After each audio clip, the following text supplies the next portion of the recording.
Hey guys, I'm Rob Richards and welcome to my new training series filmed for supplementsworld.com here at Global Fitness Gym in Southern California.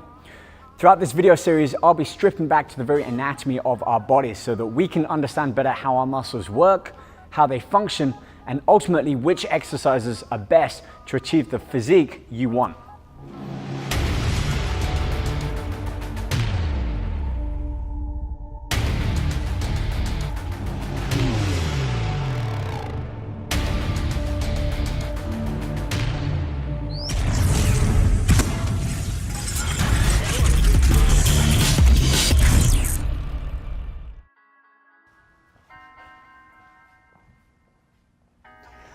One of my favorite quotes of all time is "Knowledge itself is power," which was said by the English philosopher Sir Francis Drake some 400 years ago.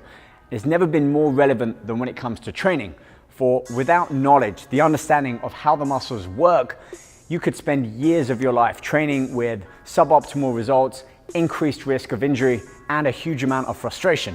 Now, if you can relate to that, I know I can in my early years, then this video series is going to be right up your street. Each month, I'm going to be looking at the anatomy of the muscles, including their insertions, origins, and which exercises best respond and relate to certain muscle groups. If you enjoyed this video, at the end, do leave a comment, leave a suggestion as to what other things you'd like to see, and also hit that subscribe button for Supplements World, as there's going to be new videos uploaded every week relating to fitness, training, and supplementation. Right, on that note, let's kick things off and get started on our arm, the biceps. So looking at this anatomical diagram of the front of the arm, we can see that there are in fact three main muscles of the arm. These are highlighted in the green by the coracobrachialis, the red, the large biceps brachii here, showing the long head, the outer section of the muscle, and the short head, which is the inner section of the bicep. And then highlighted in blue, which sits just under the biceps brachii, is the brachialis. Now, it's important that we're aware of these three main muscles because they all interact and engage differently with different exercises. This isn't just about hitting your basic bar curls and maybe some seated dumbbell curls and being done with your bicep workout. This is really about understanding how each of these muscles work within different exercises, which arms you with the knowledge in knowing which exercises you need to be doing within your workouts in order to fill out and work on sections of your physique that are important to you. Let's start with the biceps brachii, which is actually Latin for small mouse. And the reason that comes about is with the bicep flexed, it's often considered, looks like the shape of a mouse. It also gave the name to all other muscle groups, with it being the first muscle group named. We can see looking at this diagram here that the bicep itself actually splits off with two heads, both the insertion and the origin. The origin you can see up here.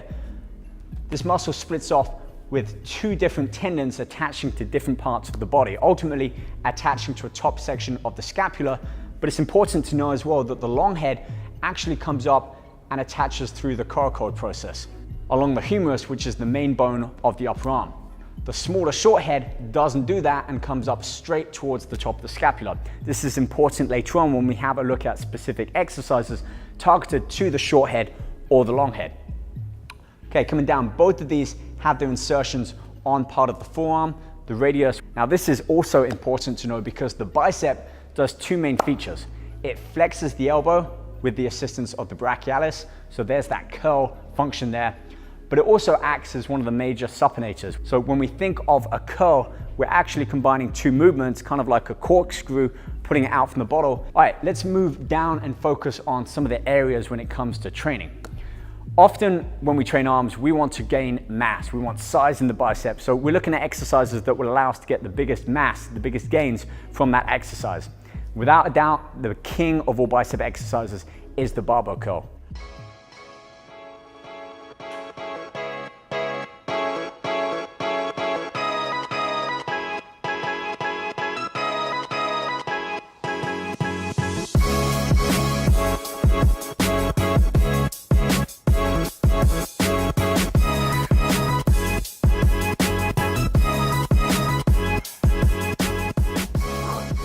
Yeah, I can see why they call the barbell curl the king of arm exercises. You really do feel it across the full width of the biceps, both that long and the short head. So with the barbell, a lot of versatility within this exercise. The main one is keeping the palms supinated upwards, the elbows, shoulders, wrists, all in line so that you're at your strongest as you lift. A couple of other variations include changing the width of your hands to a wider grip outside of that of shoulder width, and also my elbows point in slightly. I can certainly feel this more towards the inner section of the bicep being worked. Adversely, by bringing the grip in, even if you want to use an easy bar curl for a better, more comfortable grip, that shifts the emphasis more to the outer section of the arm. And also don't forget about a pronated overhand grip as well. This involves a lot more of the forearm muscle groups being worked, but also as well for the long head of that bicep. Keeping the elbows out the side, the shoulders back, and aiming for a full range of motion. Finally, with this exercise, you will see that towards the end of my standard bar curls, I started to incorporate some cheat curls. This is a great training principle if you really want to shock the biceps. Go heavy, especially if you have a spotter or a training partner that can assist you by moving that weight up, allowing you to fail even more on that eccentric. 8 to 10 reps here, go as heavy as you can, but maintaining great form.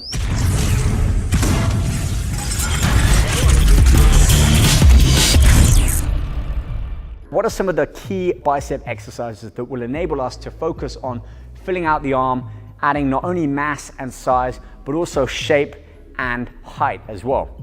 Now, when I say shape and height, I'm not just talking about the full width of the bicep, looking at it square on or from the side. I'm talking about things like shape and condition, the split. If you take a look at the bicep in a front double bicep pose like this, what you're really looking at here is the bigger short head of the bicep, which actually has a larger footprint overall than the long head. So in this position, we can clearly see the short head highlighted here, and the long head more from the outside. It actually gives us that peak. So the bicep comes down. If you flex, it's the height of the long head of the bicep that gives you that peak. Now, these exercises are really going to be important when you're considering peak, because they're exercises that will stress the long head of the bicep. Typically, this is with the shoulders pulled back, elbows out the side, and exercises such as your bar curl, dumbbell curls, and even incline prone curls.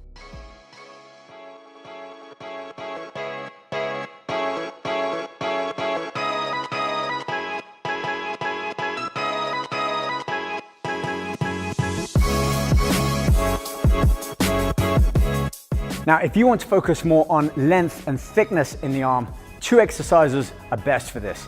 Either a seated incline or prone dumbbell curl, where you allow a full stretch in the bicep, focusing most on that first third of the movement as you curl that weight up, and a preacher curl either with a single arm dumbbell or a bar, easy bar or straight bar. Again, focuses on stretching out the bicep, allowing for a full range of motion, and in particular, that first third of the movement is where you're going to see most of the work done for thickness and length. Again, keep the weight heavy, but not as heavy as you might go with the barbell curls. This one is a little bit more of a specified exercise, so take care with the execution and make sure that you really are contracting and squeezing the bicep at the top of each and every rep. What about the short head? These are going to be exercises where you'll typically bring your elbows round in front and often support. So the preacher bench is going to be a king for that. It's a great way to work and target the short head. Now, also with the long and the short head, because of their anatomy, we start to learn that by supporting the backs of the arm on a preacher bench really does stress the lower third of the bicep. This means that you can actually work on thickening out part of the bicep rather than doing it with bar curls or prone curls. Talking about the anatomy of the body, biceps, funnily enough, is one of the most diverse muscle groups in everyone's body. And by that I mean there's so many different shapes, lengths, from insertion to origin, and even different heads coming out from their insertion. Now, there are 2 heads here, and typically all biceps are about the same, but one thing that you may see throughout everyone working out in your gym is their bicep length and size. Again, if I go back to a front double bicep pose, I've got quite a high peak, but I've got short insertion points. I've got a bit of a gap here, which is great for doing things like front double bicep poses, but from the front, it doesn't quite give my arm the thickness that somebody who had longer insertion points, meaning if they do this, they've got more of a flatter line, less of a peak and a thicker bulbous bicep there. That's largely genetics. You're not going to be able to change that too much through training. But what you can do is enhance your own physique. And that is what this entire video series is about, arming you with the knowledge so that you know where on your physique you need to fine tune and work on those weak points and which exercises are going to be key at doing that.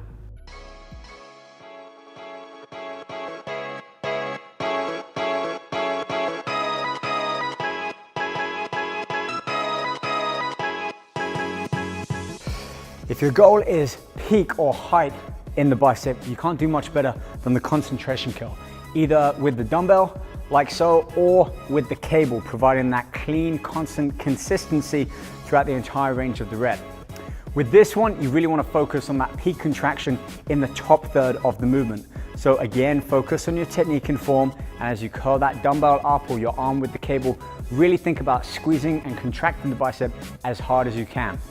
Full range of motion, control the tempo, and focus on that squeeze.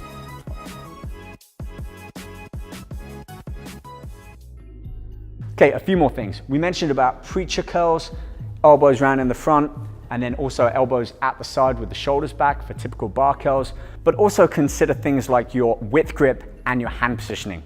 Simply by changing your hand width on a barbell can change the emphasis from the long head more towards the short head.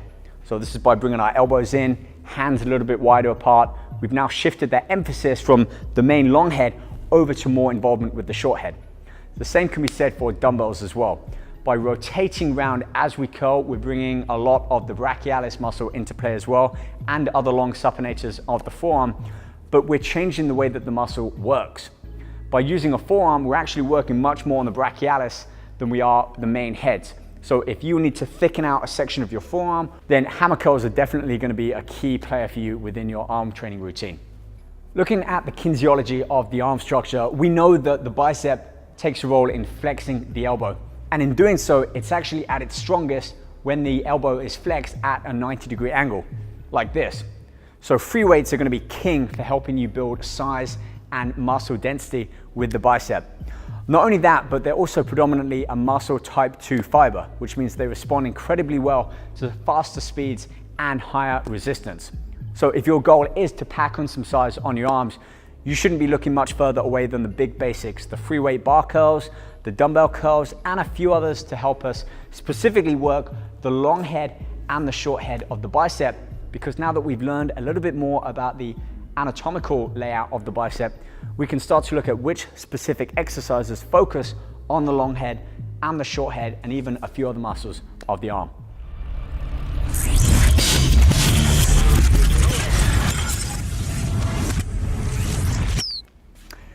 Okay, that wraps up the end of today's video for bicep training for supplementsworld.com, filmed here at Global Fitness Gym. If you do want to find out more about any of the exercises you've seen in today's video, or just understand more about the anatomy of the arms, you can head over to supplementsworld.com or click on the link below to see the full article relating to this video. If you have any questions or suggestions, please do leave a comment in the sections below, and like the video if you find it useful. And as always, subscribe if you haven't already to Supplements World YouTube. You can stay up to date on all of our weekly new content relating to training, fitness, nutrition, and supplementation. I'm Rob Richards. Keep training hard, stay motivated. I'll see you guys soon. Take care.